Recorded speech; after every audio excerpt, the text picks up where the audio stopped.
After the end of World War II, the world was split into two, East and West. This marked the beginning of the era called the Cold War.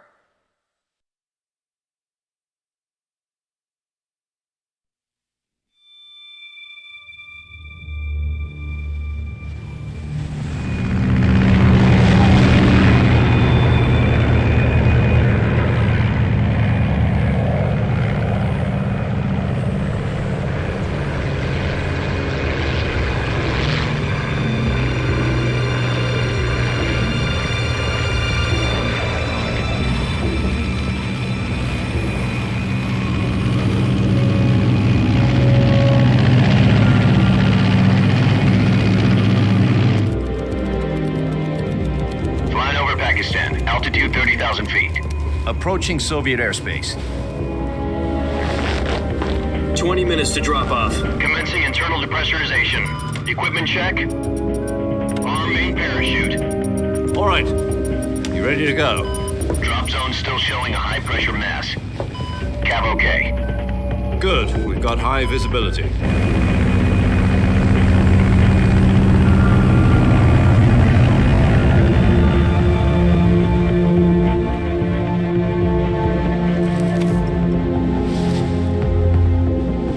Put out that cigar. Connecting oxygen hose to interior connector. Put on your mask.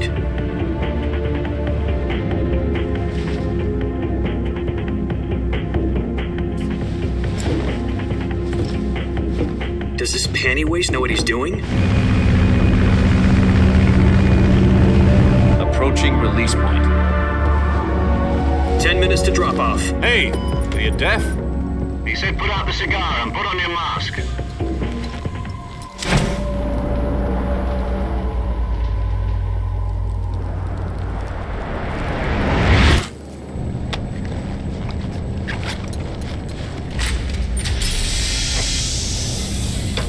Depressurization complete.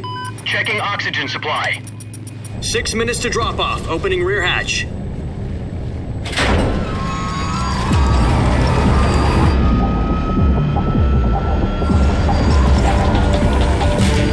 Sunrise.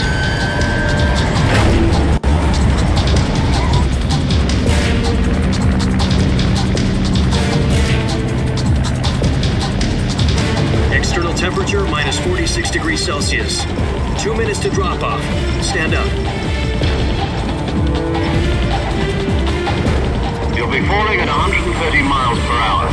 Try not to get frostbite from the wind chill. 1 minute to drop off. Move to the rear. Activate bailout model. This is one for the history books. The world's first halo jump. 10 seconds to drop off. Stand by. Status okay. All green. Prepare for drop off. Countdown. 5, 4, 3, 2, 1. Spread your wings And fly. God be with you.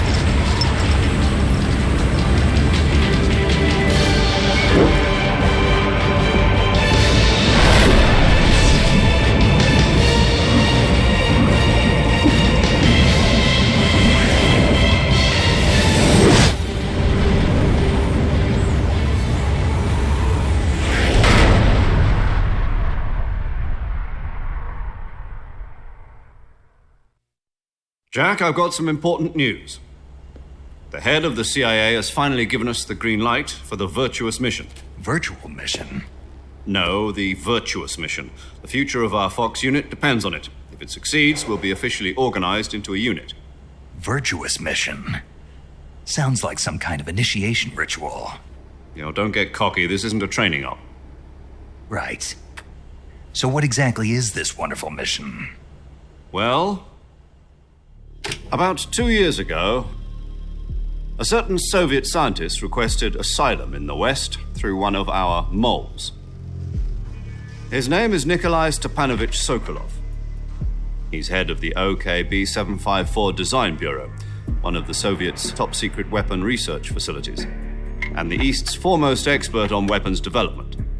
Sokolov? Isn't he that famous rocket scientist? The very same.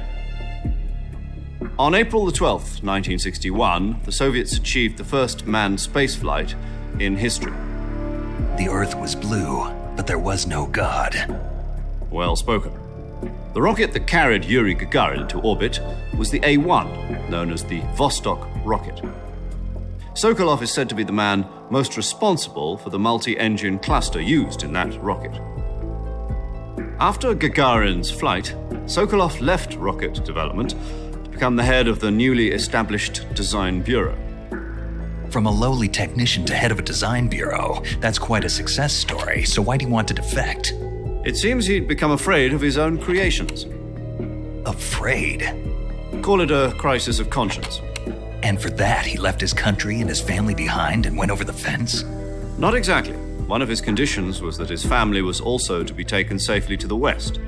We used a mole to get the family out first and succeeded in sneaking Sokolov over the Berlin Wall shortly afterwards. I was the one who conducted the operation. The security on the eastern side was still full of holes back then. Then what? We got Sokolov over in one piece, but the whole ordeal had left him exhausted, and we checked him into a hospital in West Berlin. It took him 2 weeks and more than 600 miles to get from the research facility in the Soviet Union to Berlin. He was in no condition to say anything coherent. And it was only a week later that we had something much bigger on our hands. The Cuban Missile Crisis. October the 16th, 1962, President Kennedy received word that the Soviets were in the process of deploying intermediate-range ballistic missiles in Cuba. The President demanded that the Soviets dismantle and remove the missiles. At the same time, he announced a naval blockade to prevent further missile shipments from reaching Cuba. But the Soviets didn't back down, instead placing their armed forces on secondary alert. Soviet transport ships carrying missiles continued on course towards Cuba. US and Soviet forces went on alert for an all-out nuclear war. Frantic negotiations were conducted through the UN's Emergency Security Council and unofficial channels to end the hair-trigger standoff. Finally, on October the 28th, the Soviet Union agreed to remove its missiles from Cuba. And so the world avoided a nuclear holocaust. But in order to get the Soviets to pull their missiles out, we had to make a deal. You mean the one where the US agreed to remove its IRBMs from Turkey? No. The Jupiter IRBMs deployed in Turkey were obsolete, and we were going to get rid of them anyway. They had no strategic value whatsoever to either the US or the Russians. The Turkey deal was a ruse, a cover story that was fed to the other intelligence agencies around the world. So what did the Russians really want? Sokolov. They wanted us to return Sokolov. You mean the Soviets pulled out of Cuba just to get their hands on Sokolov? That's right. What the hell was he working on?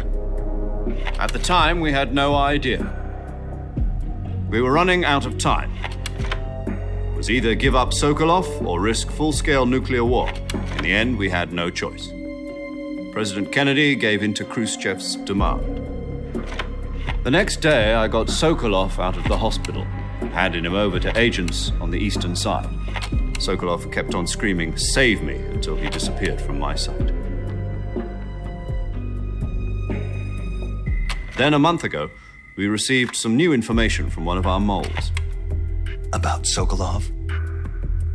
Yes. He was taken back to the research facility and forced to continue working on the weapon in question under KGB supervision. What's more, it's on the verge of completion. So what kind of weapon is it? Something to do with space rockets? No, missiles. Same technology. I guess you're right. We don't know the details, but it appears to be a new kind of nuclear device. For half a year now, the Soviets have been conducting frequent nuclear tests at Semipalatinsk. Something to do with the weapon, I assume. We're talking about a secret weapon so big that Khrushchev was ready to pull out of Cuba to get it back. Is Sokolov still in the facility? No. According to our intelligence, he's in Selinoyarsk, a place in the mountains about 3 miles to the west that's known as the Virgin Cliffs. The Virgin Cliffs. Nice name for a virtuous mission. They moved him there just recently. Why? Apparently, they're conducting a field test of the weapon, but it's our best chance to get him back. This mission would never have been possible if he was still in the research facility. This is our last chance. Sokolov must have known that too when he contacted us.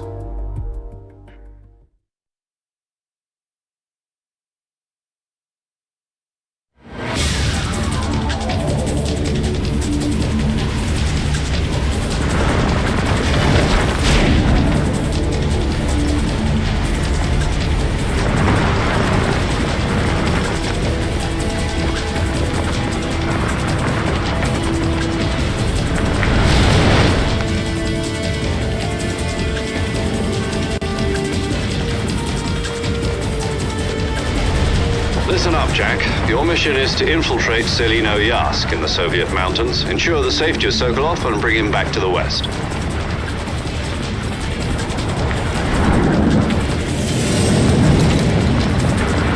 If we don't get Sokolov back before that weapon is complete, we'll be facing a major crisis. The clock is ticking.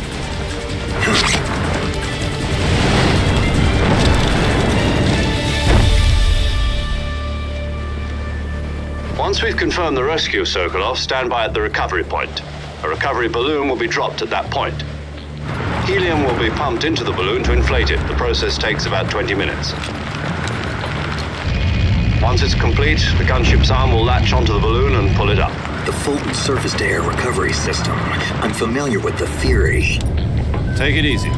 It's been combat-proven. Do you think Sokolov is up to it? The shock will be less than during a parachute jump, and the arm can handle up to 500 pounds. So you're planning on going over the border in a single combat talent? She's equipped with two 6-barrel 20mm Vulcan cannons, as well as two 40mm machine guns. Sounds like she could hold her own against a battalion of tanks. Even with the fuel in the reserve tank, we're facing a 4-hour time limit. If all goes well, it shouldn't take more than a few hours. Home in time for dinner. But if anything goes wrong, you'll be eating dinner, breakfast, and all the rest of your meals in the jungle.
Do you copy?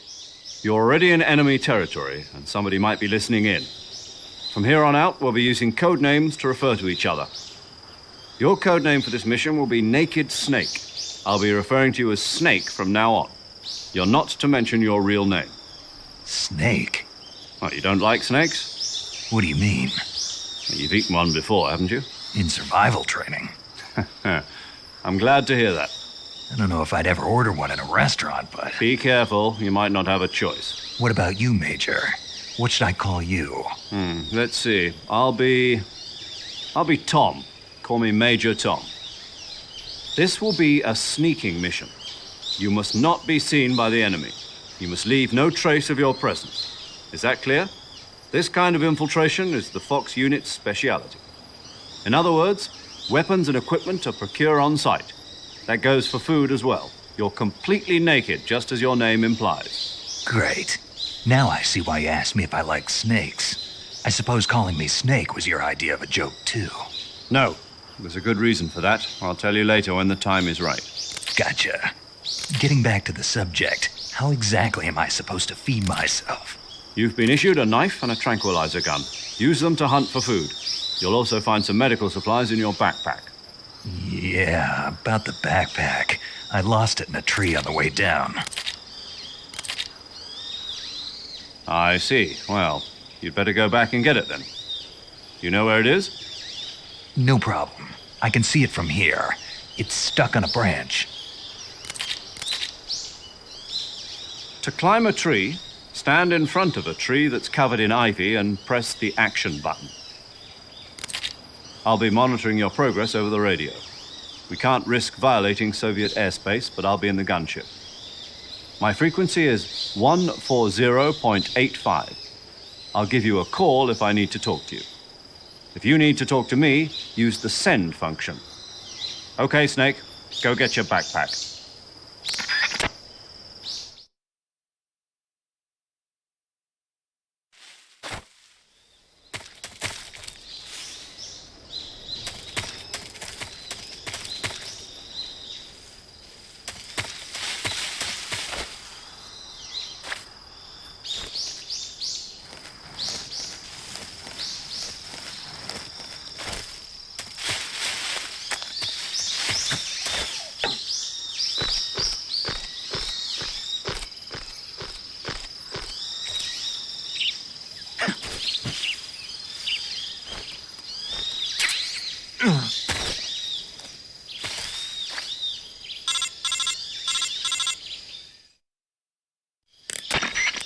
I see you've retrieved your backpack, Snake.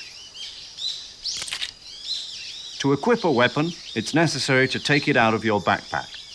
In the survival viewer, choose Weapon from the backpack. Your available weapons will be displayed in a window in the upper left. From that list, choose the weapon you want to equip and press the Enter button. For other equipped items, just do the same thing from Item. Got it. Use the survival viewer backpack. Yep, that's right. Survival is fundamental to this mission. After you've been out in the field for a while, your stamina will start to drop. If your stamina gets too low, it'll affect your performance. You won't be able to shoot accurately, for example, and your wounds won't heal as smoothly. Keep an eye on your stamina so you don't run out. To recover lost stamina, you can hunt for local flora and fauna. You can use either your tranquilizer gun or your knife to hunt. My only weapon is a Mark 22 Hush Puppy tranquilizer gun? That's right. It's been fitted with its own suppressor. However, the suppressor will deteriorate every time you fire. Once its durability reaches 0, the noise suppression effect will be gone. So don't get too trigger-happy with it. The suppressor's durability is shown in the icon. Any weapons and equipment beyond what you're carrying now, you'll have to find as you go. I have to find my own weapons and equipment? Whose crazy idea was this anyway? Solo covert actions are standard Fox operating procedure. You can't leave any traces of your presence. No weapons, equipment, footprints, sweat, or bodily waste. The same goes for bullets and cartridges, too. Your presence in enemy territory is already a violation of international conventions of warfare. There aren't supposed to be any American soldiers in Russia. It could spark an international incident. You can't let anyone see you. You can't let the enemy know you're there. This is a stealth mission. You're a ghost, Snake, in every sense of the word. And there'll be no rescue if you're captured. The military and US government will deny any involvement in the affair. Then I'll just have to take care of myself, huh? I'm afraid so. You've been given a fake death pill for that purpose. SIS guidelines stipulate that soldiers on covert ops like this one be issued a potassium cyanide capsule. Tape it to your body so you can take it when you need to. How generous of you. Use it if you're taken prisoner by the enemy. It'll send you into a state of false death for a short time. Fooling them into thinking that I'm really dead. So how do I come back to life? Just take the revival pill. You mean that thing they put in my tooth before the mission? That's the one. But be careful.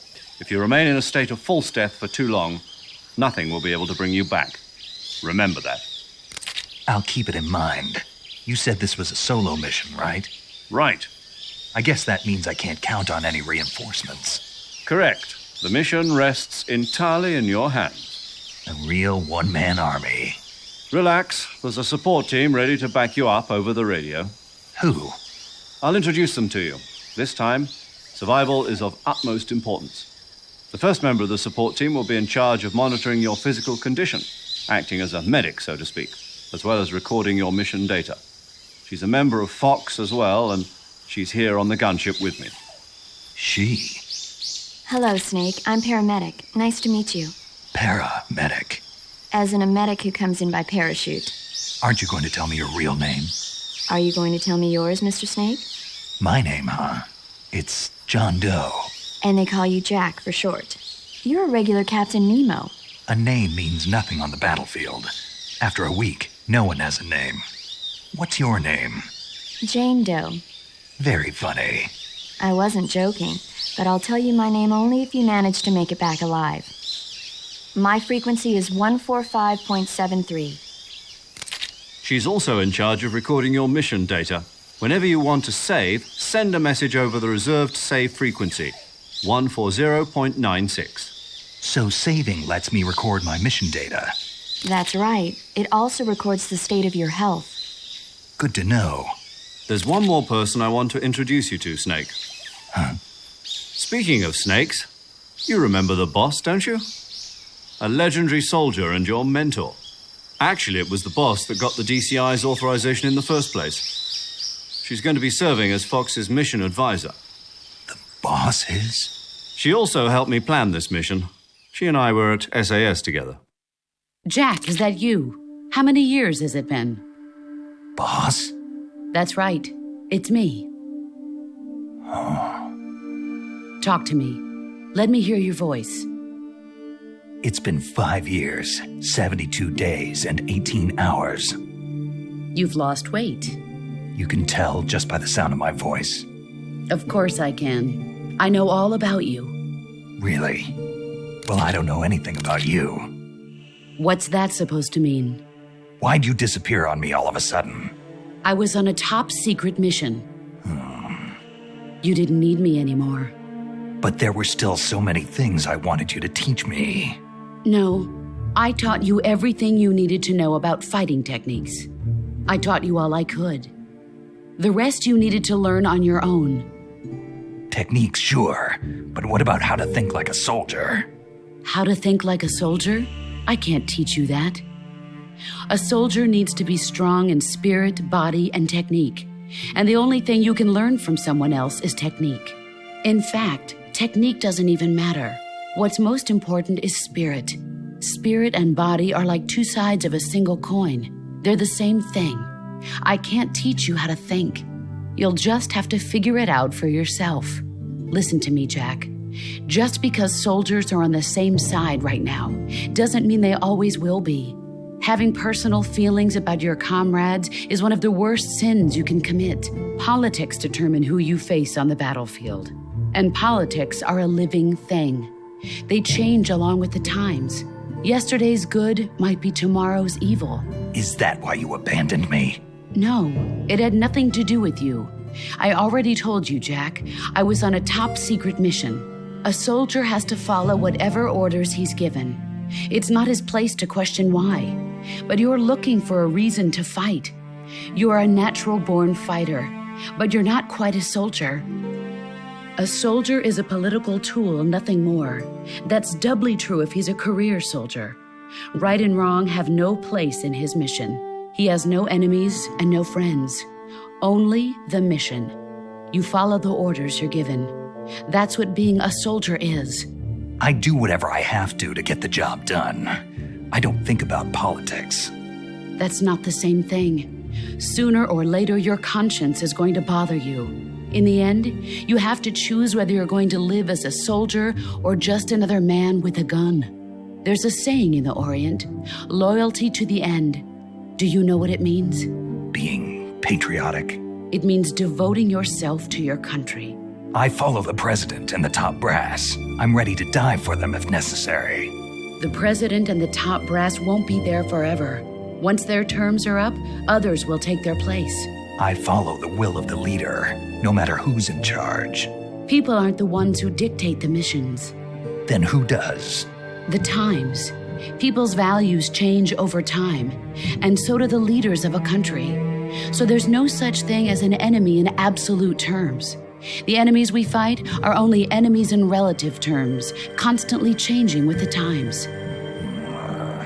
As long as we have loyalty to the end, there's no point in believing in anything, even in those we love. And that's the way a soldier's supposed to think? The only thing we can believe in with absolute certainty is the mission, Jack. All right, but do me a favor. What is it? Call me Snake. Snake. Oh, right. Your code name is Snake. It suits you well. That's right. The legendary unit that the boss put together during World War II was a snake. The Cobra unit, a group of heroes that brought the war to an end and saved the world. As long as you've got a legendary hero backing you up, you'll be fine. Isn't that right, Snake? Yeah, I can't think of anyone else I'd rather have with me. Oh, and one more thing, boss. Yes? It's good to hear your voice again. Same here. After all, who knows if either of us will make it out alive? Snake, you are always best at urban warfare and infiltrating buildings. But this is the jungle. Survival is going to be key. Those CQC techniques I taught you are sure to come in handy. CQC? Close quarters combat, huh? I've been in the Green Berets for the past few years. I'm probably pretty rusty. Not to worry. I'll be here to help you remember. After all, this is your first actual survival mission. I'll be supporting you over the radio. Where are you, boss? Next to the Major? The boss is communicating with us by radio from aboard a Permit-class submarine in the Arctic Ocean. My frequency is 141.80. Call me if you need my advice on battle techniques. Gotcha. Your mission is to retrieve Dr. Sokolov.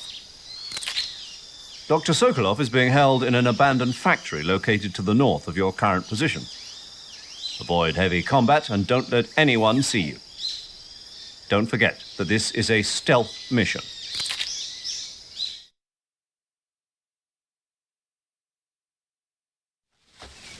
Snake, try to remember some of the basics of CQC.